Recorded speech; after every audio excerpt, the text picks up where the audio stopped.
I don't have a lot this morning. I just want to check in with everybody. Jade and Lori, I've got visits scheduled. I've already visited Bruce. Jess, I need to get on your schedule as soon as possible to come out and just say thank you to your people.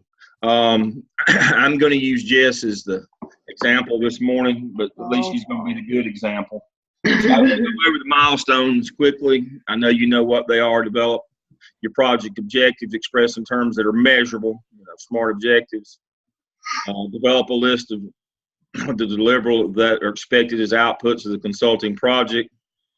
Later in the life cycle of this assignment, these deliverables will be defined in much greater detail. Develop scope and boundaries and organization systems. All right, so Jess has done the first part, develop project objectives. Let me share screen. Oh, gosh. Oh, no. These are excellent. This is good. Okay. That's what I told her. Now, remember, this is, as Dr. Hamilton says, an iterative process. I always just say it's ongoing. But these will grow and develop. They may change over time, but this is an excellent start because she started out with the most important thing in mind, which is to be able to measure and evaluate them. So her first objective is to evaluate faculty schedule cards in relation to actual teaching time, and she's defined her boundaries. She's going to prepare fall 17 to fall 18 by January 31st to ensure all teaching time is being verified, and then evaluate faculty teaching. So now,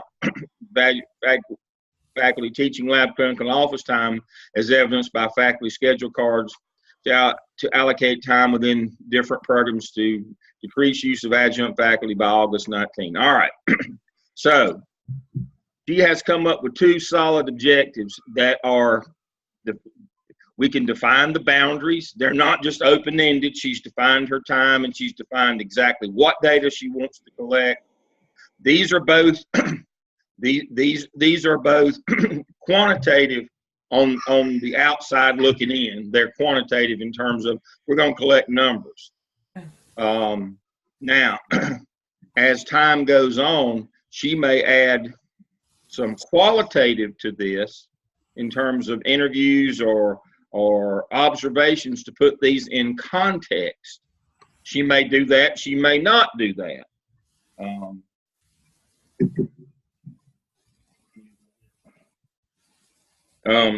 She may or may not do that. But she has a solid foundation from which to start from. She has SMART goals. They're specific. They're measurable. Now, some of the other things of the SMART acronym will come in later on down the road here, but she's got the first two, and that's great. They're specific, they're measurable. That's generally where we have the biggest problem, is when we start with the measurable piece. I did a case study with my 738 group last weekend, and that I always start with that same case study because it's a nonprofit organization called CAN in Austin, Texas. And what you find is the measurable is the hardest part. You can collect some quantitative things, but that doesn't always give you the true story of what you're trying to evaluate. Sometimes you have to have some qualitative things in there as well in terms of interviewing people to get their perspective. It's called social construct. Basically, you have to go back to the mission of your organization to figure out the qualitative piece. It's different for every organization. What is the mission of the organization? And then you, in that social constructivism, you kind of agree with the stakeholders as to what success is in that organization. You can look at numbers like finances, time cards, those kinds of things. Yes, those are the measurables. That's where you always start with them. But you would like to be able to, as the course of this project moves on, you might want to be able to transcend that and get to the qualitative side where you're talking with people you're observing to try to get the essence of the organization. Are they achieving the mission? And so Jess may add some qualitative items to this. She doesn't have to, but as her project evolves, she may want to know more. The more part is always the qualitative piece. That's the more part. So as I told her, for where she is right now, this is great because she's specific, she's measurable. And that's the hardest part is making sure that we understand there are certain metrics of an organization that are measurable. And we have to determine what those are and what's important to the mission. Now, in this case, the goal is to reduce adjunct faculty loads. That's kind of the mission of this organization, but or that's kind of the objective of her consultancy, but the mission of the organization may play into that as well. The mission is to deliver high quality instruction, and she may find that the adjuncts, if you decrease them, that may affect that one way or the other, but that might be good to know. And that might portend we have the quality of the adjunct. These projects kind of define themselves as you go, as you add more knowledge as you go through the course sequence.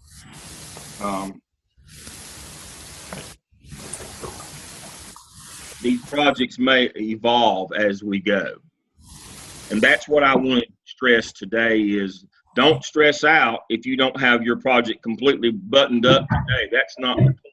The point is to find the measurable part of your organization. Define it, define the terms in terms of what is measurable, what's important to my project, what's important to this organization that is measurable. That's the quantitative piece. That's the basis of analysis. That's where we start from. It may evolve into some qualitative things down the road. We don't know yet, but we have to establish our metrics. You know, what is measurable to begin with, and that's where you need to be right now. Is focusing on what are the measurable things that we can agree on that the organization that go back to the organization mission. What are the measurable things to start with?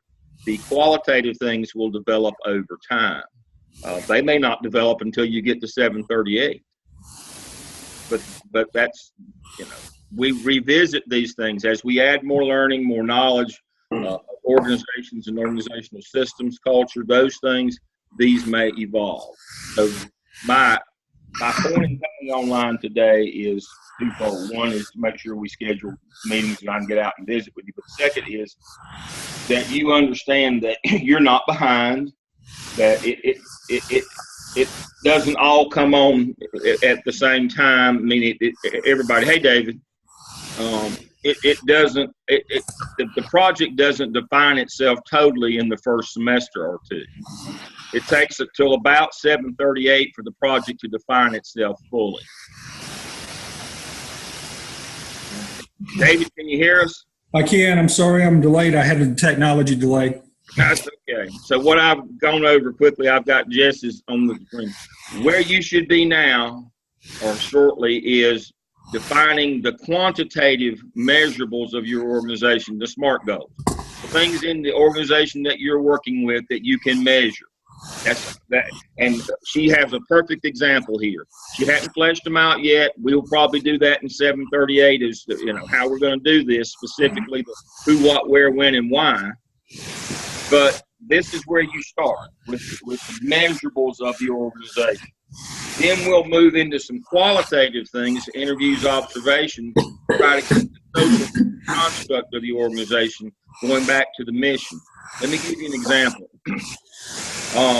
If you ran a homeless shelter, we can measure the number of beds occupied every night, how much money it's costing you, what meals cost, rent. We can measure all those things.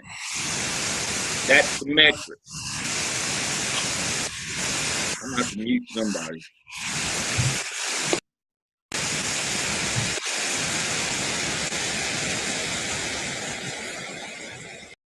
There we go. All right.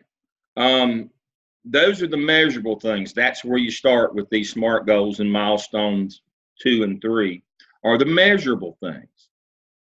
The qualitative things will emerge, and that goes back to the social construct. So in the homeless shelter example, what do the stakeholders, what do they believe success is? Getting people off the street, getting them into a jobs program, getting them back in school, finding them permanent shelter. I mean, what is the qualitative piece that goes along with the measurable stuff? And it has to be developed with each individual organization. It's not the same for everybody. It's not the same for every organization. So my sermon today is to define what's measurable first, and then the qualitative stuff will develop as you go. And so don't be nervous or upset or anxious that, oh, I don't have the whole thing, the whole big ball of wax at one time. No, start with your measurables, and then the qualitative things will emerge. Remembering that quantitative is numbers, qualitative is is more ethereal. It's a social construct. It's what the stakeholders in the organization agree on that's important. That may not be measurable. It's more what people believe, feel, or think. That's what qualitative. Qualitative is interviews, observations, and documents. That's how we gather that data. But that data provides a richness or a context, and that qualitative information and what's important qualitatively is organization specific, and it's agreed upon among the stakeholders in of the organization. It's specific to that organization, and so that will grow. What do I want to know? What do people think? What do people feel? I mean, that will grow as your project does. So the point of today is make sure that you have some goals that are measurable from the quantitative side of the organization to start with. Jess has a perfect example here. And then from there, you will revisit these regularly to be able to go back and add to these and add some parameters, some boundaries, some limitations. Those kinds of things will emerge as the project develops, as you matriculate through the different courses. All right, I'm going to unmute everybody. It's Lori that's making all that racket in the background. I'm getting a roar from Lori, but I think we can work through that. All right.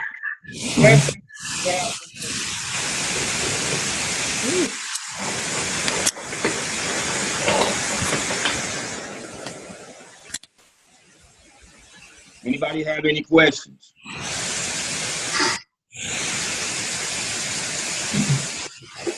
I have to pet my dog. He gets a little restless. All right. Questions that you have about where you should be right now. Now, if you're changing projects or organizations, that's understandable. It's easy to catch back up, but you know exactly where you're going to go. So you determine where you're going to be and what you're going to do. Questions about where you should be right now? No questions? Well, that's easy enough. David, you meet with me and Dr. Hamilton Monday at 6 or Thursday at 7 for a Zoom session. Either of those days work for you? Let me unmute. All right, David, let me unmute David. All right, David, can you meet Monday at 6 or Thursday at 7? I can't meet Monday. Okay. So Thursday would work fine. I'm gonna put you on the schedule because I don't want to wait until March, and we'll Dr. Hamilton and I we'll talk and kind of get caught up with where you are and know how to proceed, and then I will come and visit with you in March on campus, and we'll see where you are by then. Okay. So Thursday at 7. So that's, let me look at my schedule here. So that's the 22nd at 7 p.m. Bruce. All right. I'll send you a link at 6:55 as usual. I'll send you this Thursday, and we'll talk about what we're going to do there. Anything else for the good of the group? As I said, Brandon's in class today. I met with Bruce this past week, and he had a meeting this morning.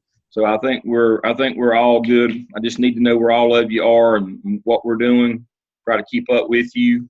We'll meet again next month at some time on Zoom. I'll let you know a couple of weeks in advance. Give you a couple alternative dates again. I don't want to take up too much of your time this morning, so if you have any questions, be sure to email me, call me. We can do an individual Zoom, whatever you need to do. I will get by and see everybody in class. Y'all are in class again on the 10th. I will get by on March 10th on campus at a time that will be convenient for Dr. Hamilton's class. But I'll come by and see everybody on the 10th, and we'll spend a few minutes together face to face. So we probably won't Zoom next month. I want to come and see you face to face. Lori, I will see you on March the 6th. Jade, I'll see you Tuesday week on the 27th. Jess, find me a date. Okay. All right. Anything else for the good of the group this morning? All right. Go to work.